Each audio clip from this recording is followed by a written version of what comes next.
हम ही को कातिल कहेगी दुनिया, हमारा ही कत्लेआम होगा। हम ही कुएं खोदते फिरेंगे, हम ही पे पानी हराम होगा। कि चरागों के सफर में दबदबा हो आंधियों का, तो फिर अंजाम जुल्मत के सिवा कुछ भी नहीं होगा। ये दुनिया नफरतों के आखिरी स्टेज पर है, इलाज इसका मोहब्बत के सिवा कुछ भी नहीं होगा। लेकिन आपको यह बात समझनी पड़ेगी कि हम तो वो तारीख हैं, जहनों में रहना है जिसे, कागजी पुर्जे नहीं जो फाड़ डाले जाएंगे। जिस जमी पर मैं खड़ा हूं ये मेरी पहचान है। आप आंधी हैं तो क्या मुझको उड़ा ले जाएंगे? धन्यवाद सभापति महोदय।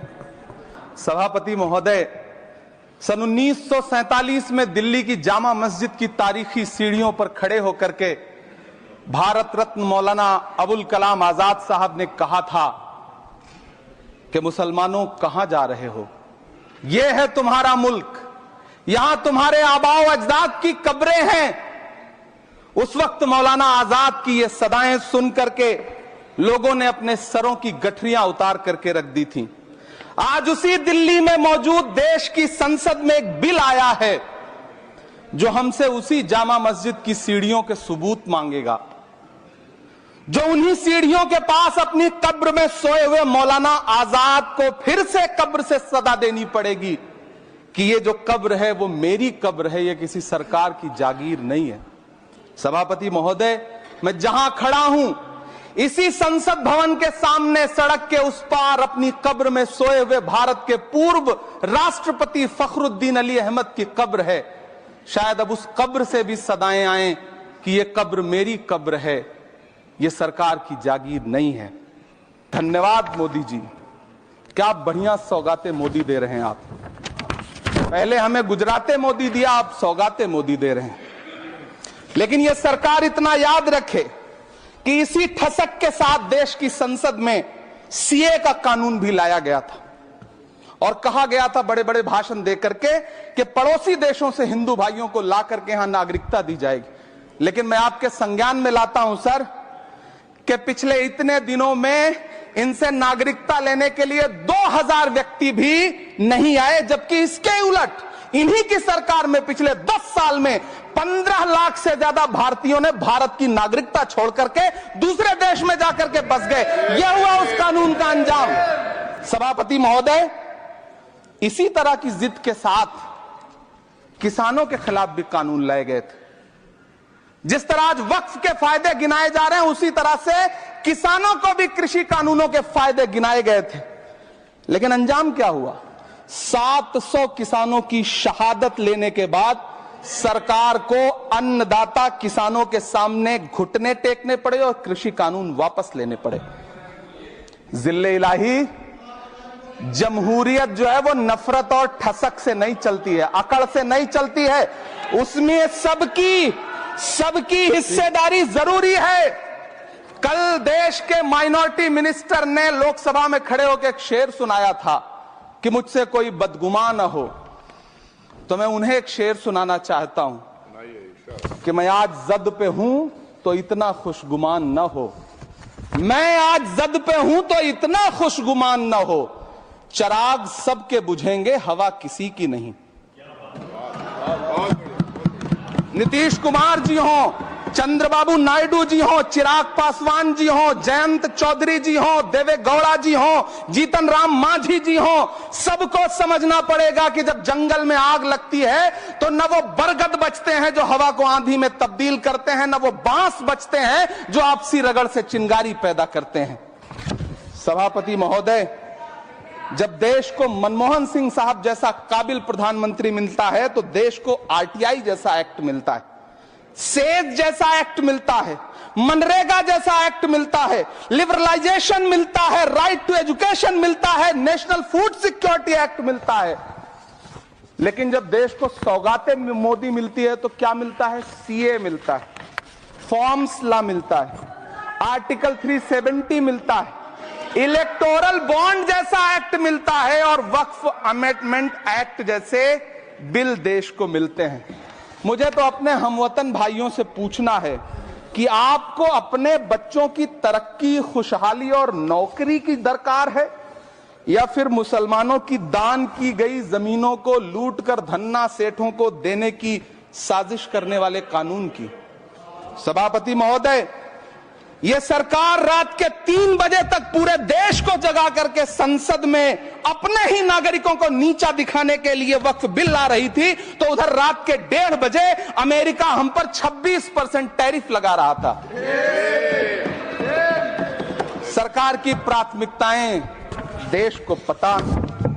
सभापति महोदय, मैं बहुत भावुक हूं आज, और मुझे अच्छा लगा कि आदरणीय नेता सदन जगत प्रकाश नड्डा जी ने बहुत अच्छी बातें भी की, मन से बातें की।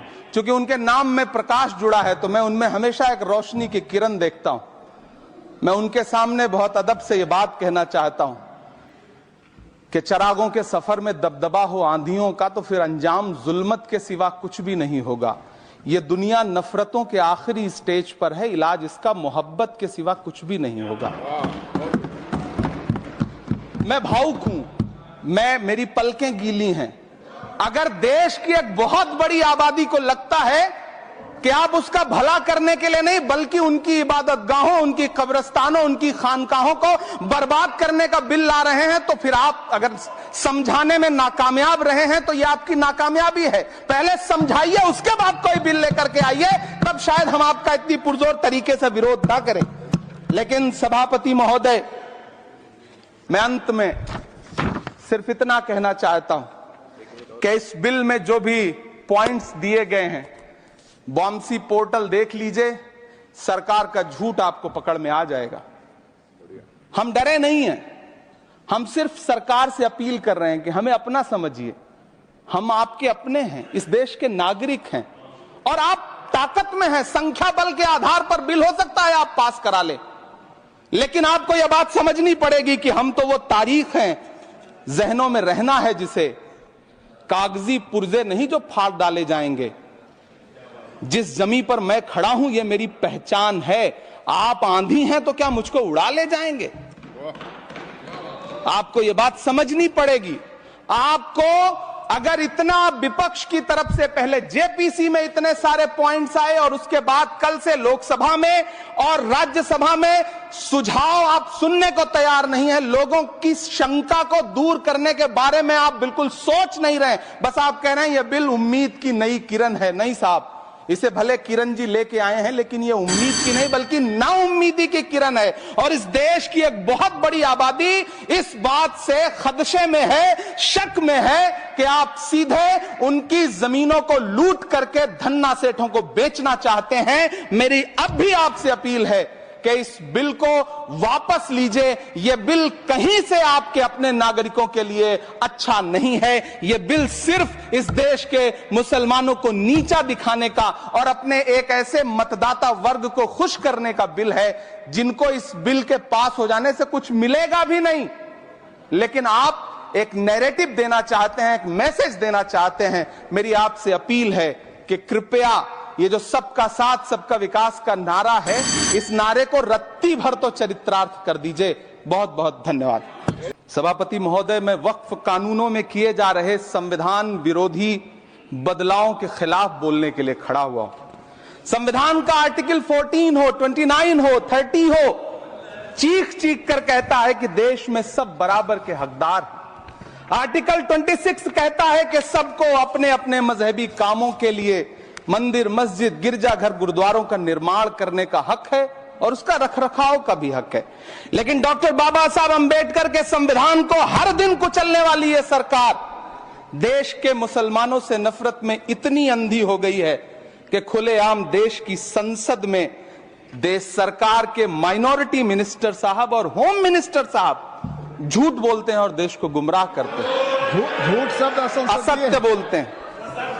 सरकार ने इस बिल का नाम उम्मीद रखा है।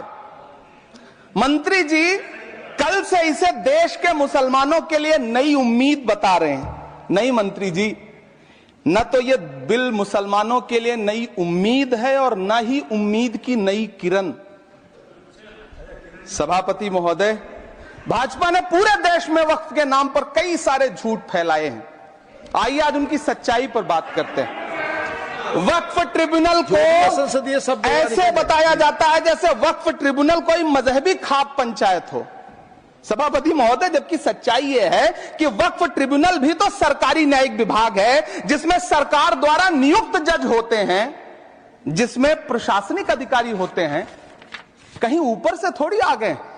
सभापति महोदय, देश के गृह मंत्री जी ने इसी सदन में कहा कि वक्फ ट्रिब्यूनल के फैसले के खिलाफ कोई कोर्ट नहीं जा सकता, जबकि सच यह है कि वक्फ एक्ट 1995 की धारा 83(9) के तहत हाई कोर्ट वक्फ ट्रिब्यूनल के फैसले की न सिर्फ समीक्षा कर सकता है बल्कि उसे बदल भी सकता है। सच तो यह है कि वक्फ बोर्ड खुद अपनी जमीनों के लिए कई सारी कोर्ट में मुकदमे लड़ रहा है।